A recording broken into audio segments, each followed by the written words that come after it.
2 jam. Aduh, saya harus minum obat saya.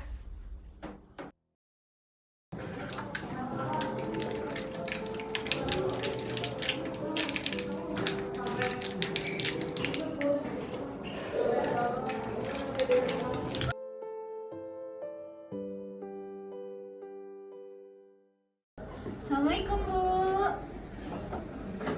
Ih. Lah, Ibu, kok obatnya masih banyak sih? Iya, Nak. Ibu suka lupa minum, soalnya Ibu juga pelupa, udah tua maklum. Ya udah, sini aku downloadin aplikasi dulu ya, Ibu. Sini HP Ibu. Nah, ini udah aku downloadin ya, Ibu. Oh iya, Nak. Ini cara kerja aplikasinya gimana ya, Nak? Nah, nanti di aplikasi ini tuh Ibu bisa ngingetin buat minum obat. Jadi nanti kalau udah jamnya, aplikasinya bakal bunyi, Ibu. Jadi Ibu nggak lupa gitu.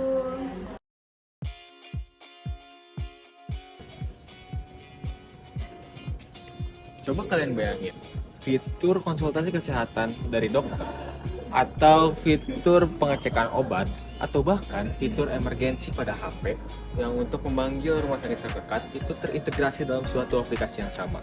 Maka dari itu, MedAlert hadir untuk kalian. Jadi, nama software yang kami buat adalah MedAlert. Jenis aplikasinya adalah aplikasi mobile yang bisa digunakan di Android dan iOS. Nah, lisensi yang kami gunakan adalah premium. Dalam artian ada 2 tipe fitur, yaitu fitur dasar dan fitur premium. Fitur dasar seperti tampilan lansia, pengingat obat, nanti akan dibuat open source agar teman-teman di komunitas kesehatan bisa mudah mengadopsinya. Lalu fitur-fitur premium seperti layanan AI dan integrasi dengan wearable device akan tersedia ketika sudah melewati langganan berbayar. Pada aplikasinya, MedAlert memiliki beberapa fungsi utama. Terhitung akan saya rangkum menjadi 5 fungsi utama. Yang pertama itu adalah penjadwalan terkait obat, sehingga nanti para lansia bisa melihat jadwal obat mereka, misal tanggal 18, 19, dan lain-lain, beserta jam-jamnya. Lalu, fitur yang kedua itu adalah notifikasi. Notifikasi ini akan muncul ketika jamnya sudah hadir. Ketika obat harus diminum sesuai jamnya, maka notifikasi ini muncul. Lalu, fitur yang ketiga adalah panggilan darurat. Panggilan darurat ini akan memanggil rumah sakit terdekat, UGD terdekat, serta memberikan titik lokasi kepada rumah sakit. Yang harapannya nanti rumah sakit pun akan mengontak keluarga terdekat. Lalu, fitur yang keempat itu adalah pengelisaan riwayat obat dari pengguna lansia.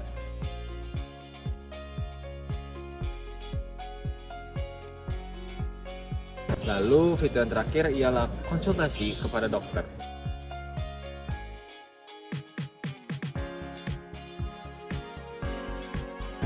Dan fitur tambahnya adalah keluarga bisa memantau bagaimana lansia ini mengonsumsi obatnya. Lalu terdapat teknologi-teknologi yang kami gunakan dalam mengembangkan program ini. Yang pertama itu dari front end sendiri, kami menggunakan Flutter agar bisa terintegrasi dengan iOS dan Android. Lalu yang kedua adalah back end, kami menggunakan sekitar Node.js atau Django untuk back endnya. Lalu yang ketiga adalah database, kami menggunakan Firebase serta PostgreSQL untuk keamanannya. Lalu yang keempat, kami mengintegrasikan API-nya ini kepada beberapa aplikasi kesehatan seperti BPJS atau layanan kesehatan di iOS atau layanan kesehatan di Android. Nah, kenapa sih kita mau bikin aplikasi seperti MedAlert ini? Di dunia nyata, ada satu masalah yang sering kali terulang, terutama di masyarakat lansia dan pengidap penyakit kronis, yaitu lupa minum obat. Nah, masalah ini tuh tidak bisa dianggap sepele karena lupa minum obat itu bisa mengakibatkan komplikasi berbahaya, bisa efek samping, atau bahkan tidak tepatan terapinya. Nah, itu dari situ juga beberapa banyak dari pengguna atau masyarakat lansia ini itu tinggal sendiri atau jauh dari anak-anaknya, sehingga ketika mereka menghadapi sebuah masalah atau keadaan darurat, mereka itu bingung harus menghubungi siapa atau bahkan bagaimana caranya. Nah, maka dari situ target utama pengguna kami adalah satu, masyarakat lansia, terutama yang tinggal sendiri atau memiliki keterbatasan fisik. Yang kedua adalah pengidap penyakit kronis seperti hipertensi, jantung, atau diabetes. Dan yang ketiga adalah anggota keluarga yang mungkin ingin mengawasi atau melihat keberadaan dan keadaan anggota keluarganya.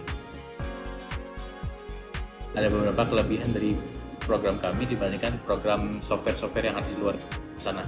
Yang pertama adalah open source untuk fitur-fitur utama kami, yaitu itu menurut aku sebuah kelebihan karena bisa mendorong adopsi dan bisa juga memberikan sebagai bentuk kontribusi kami kepada komunitas.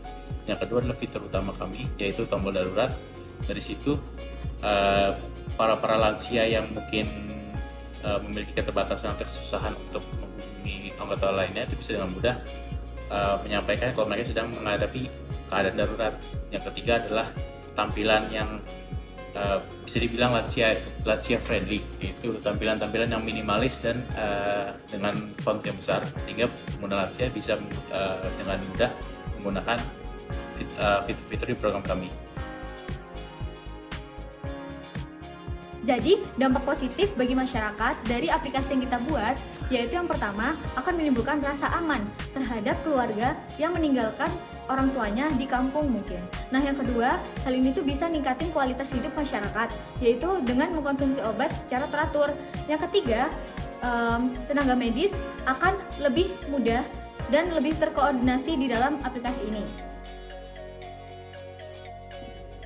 Dampak-dampak yang ditimbulkan terhadap masyarakat tidak hanya dampak positif yang telah saya sebutkan sebelumnya, namun ada juga dampak negatif terhadap masyarakat, yaitu yang pertama, bisa jadi terjadi kebocoran data pribadi yang telah disetujui di awal aplikasi saat menggunakan. Nah, yang kedua, bisa jadi ada kesalahan penggunaan tombol darurat yang ada pada aplikasi tersebut. Nah, untuk dampak lainnya mungkin masih ada dan dijelaskan di laporan. Nah, selanjutnya, studi kasus yang mungkin saja terjadi yaitu saat anak kecil tidak sengaja memencet atau menekan tombol darurat yang disediakan di aplikasi tersebut. Nah, itu adalah salah satu contoh dari ketidaksengajaan atau kesalahan dari penggunaan tombol darurat itu sendiri.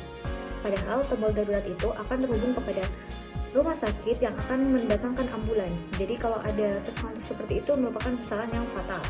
Nah, apa upaya yang dapat kita lakukan? Yaitu yang pertama, dengan melakukan pencerahan atau memberikan edukasi kepada masyarakat terlebih dahulu terkait fitur-fitur yang ada pada aplikasi kita, sehingga masyarakat lebih aware atas adanya tombol darurat tersebut.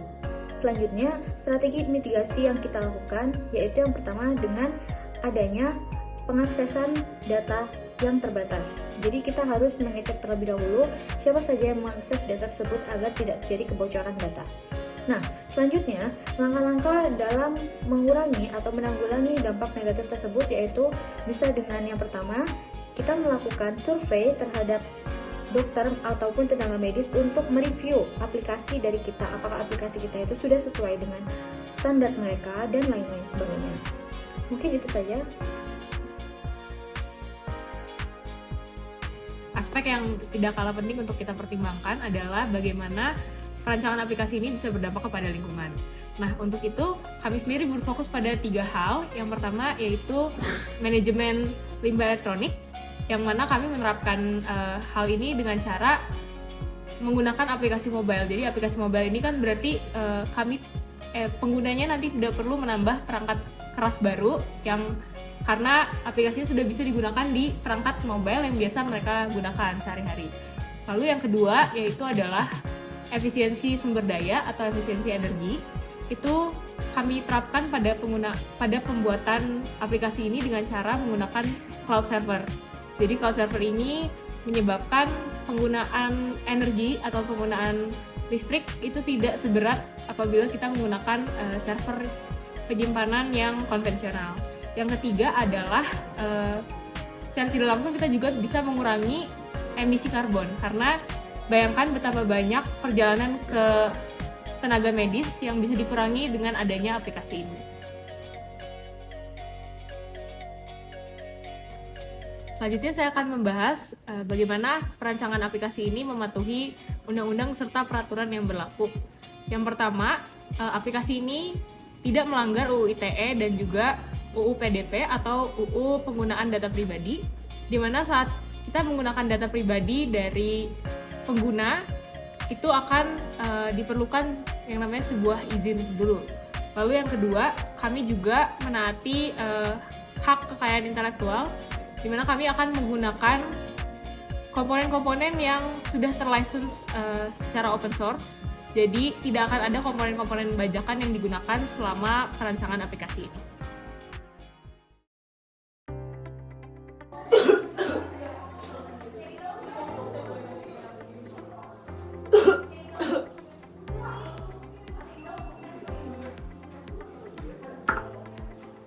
Saya harus minum obat saya.